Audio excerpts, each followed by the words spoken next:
Hermanos astures, tribus transmontanas y dismontanas que habéis aportado guerreros a esta unión. El enemigo está acercándose por cada momento. Han conseguido atravesar nuestras altas montañas. Están atravesando ya nuestros cerrados bosques. Pueblo tras pueblo han sido arrasados. Solo desean nuestra destrucción. Solo desean aniquilar nuestra forma de vida, nuestra forma de pensar, nuestras tradiciones. Solo esperan borrarnos de la historia. Pero por eso, nosotros hoy aquí estamos unidos.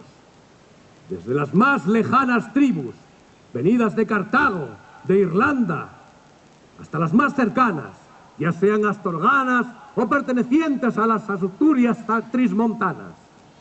Hermanos, hoy estamos todos aquí para estar unidos como un solo guerrero contra el pueblo opresor.